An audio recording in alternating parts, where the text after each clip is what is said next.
Good evening, everyone. How's everybody doing today? I hope everyone's doing well. Just wanted to do a quick show today, discuss a few things that's happened this week.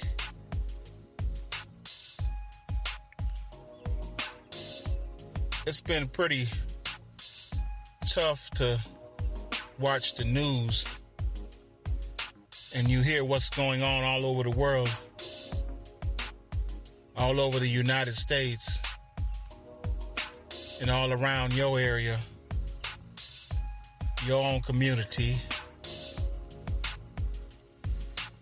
But right now, we're going to go ahead and dive in.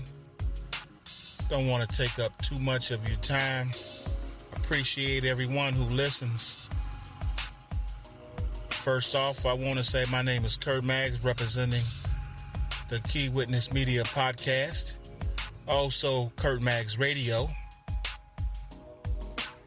And I just wanted to address a couple of serious topics with you.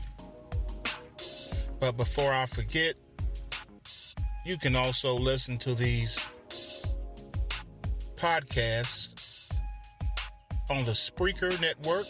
That's Spreaker, Spreaker, Spreaker. And also you can get this on iTunes. Go to iTunes, punch in Key Witness Media Podcast, and it should pop up. You should see the icon. It'll have a microphone, the name in big letters, and also you'll see Kurt Maggs Radio also on that banner.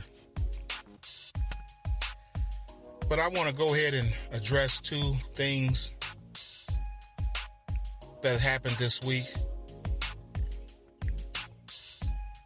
And it makes you wonder, what is this world coming to? First off, I want to say rest in peace to 74-year-old Robert Godwin Sr, who died of a horrible crime. He was shot to death just taking a walk. And that was on, what we would say, Easter Sunday, or some would say with Resurrection Sunday. Enjoying a dinner with his family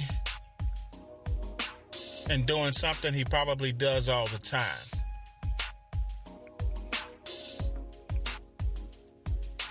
Now let's get to what happened to Mr. Godwin Sr.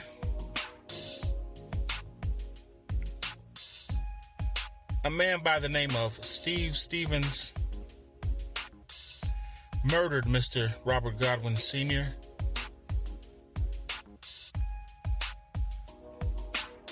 He was 37. Now, supposedly, he was sick and tired of his life had tanked out, they would say, hit rock bottom. And he decided that his girlfriend was acting sort of funny toward him, and he made it sound as though he was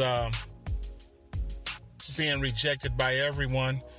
He even mentioned that his mom didn't want to really talk with him, and how he's there for everybody else and no one's there for him.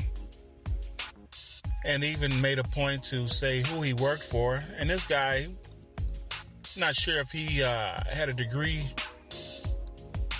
but I think the field that he works in, I think he has to have a college degree. I guess he was some type of youth counselor, working with kids. Well, I would say children. And he made points to say about gambling. And yes, gambling is a horrible disease. I know about that firsthand. I've seen that in my own family. My father suffered from that, and he did it from, I guess I'll say, 20, 21 years old. And he never did get a handle on his life as far as stop gambling. And you can have all the things that you would need in life. Worked a good job. He had a great job working for U.S. Steel. But I don't want to focus on that right now. I'm going to go ahead and get into this Steve Stevens. He complained about how things weren't looking too well for him. But to me, just because you're having some hard times, and those hard times, he could have worked himself out. It wasn't like he was going to prison.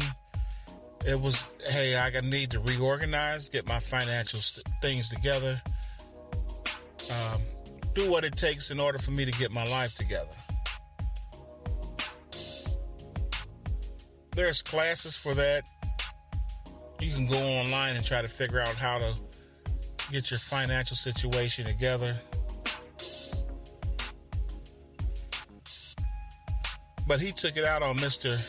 Robert Godwin. I don't know if it's Goodwin or Godwin, but 74-year-old Robert Godwin Sr. He decides to kill him in order to get revenge back on other people.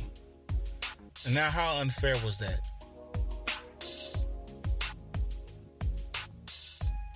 This man knew nothing about what was going on in his life, had nothing to do with him gambling or anything else. And as he quoted himself, he knew it was a sucker move. I will agree with Steve Stevens. That was a sucker move.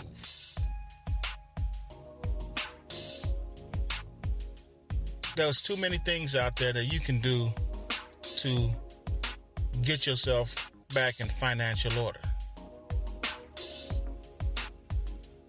So,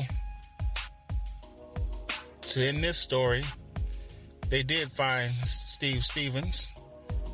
I believe it was in Erie, Pennsylvania.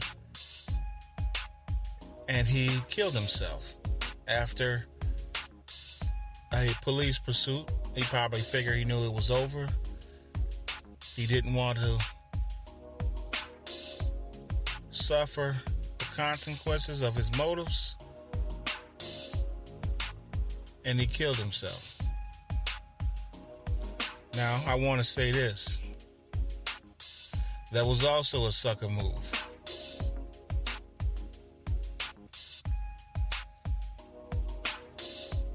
Now, I want to also get to Aaron Hernandez,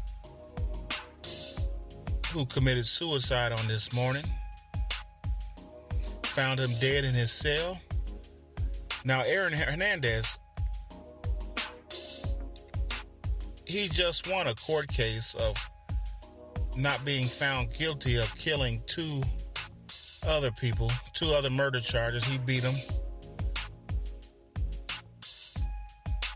I think the most puzzling things about the Aaron Hernandez case is, here's a guy out of Connecticut, great athlete, went on to go to University of Florida, played with Tim Tebow, and I believe it was a couple of other stars that came out of that school just like he did. I want to say Percy Harvin.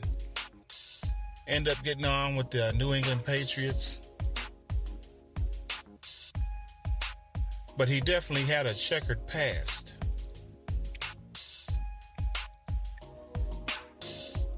Aaron Hernandez was making millions of dollars. He was loved by the owner, Robert Kraft of the New England Patriots, was respected. But from what the buzz that I hear, he was no one to mess with as far as in the locker room and outside of that. So I'm not sure if it's just because of his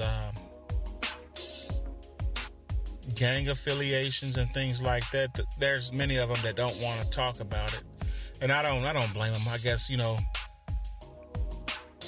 Aaron's in a place where he's locked up, and they probably figured that's where he's supposed to be anyway. But to get back to Aaron Hernandez, here's a guy who really was talented, had all the gifts, the abilities to make it to the NFL. You know how many children grow up to want to be a professional football player, and here's a guy who had the opportunity to be on a Super Bowl winning team and could not let his thug attitude and beliefs go. There's many guys who would love to take his place. Now, let's go ahead and dive into this. I totally believe that was something wrong with Aaron Hernandez. I'm speculating he may have been a bully. I'm also going to put it on record. He thought he was a true gangster. G. He committed murder. And I will almost bet on it that he probably killed more than what we know. Now, whether we will find out the truth, who knows? Also, they're saying that Aaron Hernandez may have been killed in prison. That's supposedly coming from his lawyer. He doesn't believe that Aaron Hernandez was committed suicide. But I think Aaron Hernandez already realized that he was serving a life sentence. And what more is it to live for? He was never getting out of there. I think he had 50 years. He would have died in prison. No parole for him. He would have never got out. No 25 or whatever the parole time would have been for him.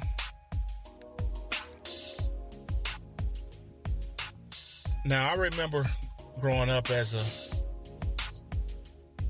child and a teen and young adult.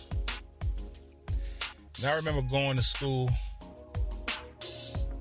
with a couple of, what my dad used to say, a couple of bad seeds. And you could see something different with some of these other school children that we went to school with. They were always in trouble. You couldn't tell them anything. They were always fighting. They were always picking on other people. As soon as you see a crowd of people jumping around and like, hey, they're fighting over here, it's always the same. You knew it was something about them that wasn't something wasn't right about them. And they were called bad seeds. So when you go from being a child and you see them as teenagers, they're drinking and smoking, and you see them doing more and more things, and now they're carrying a gun. They're in more fights. Now they're breaking into homes.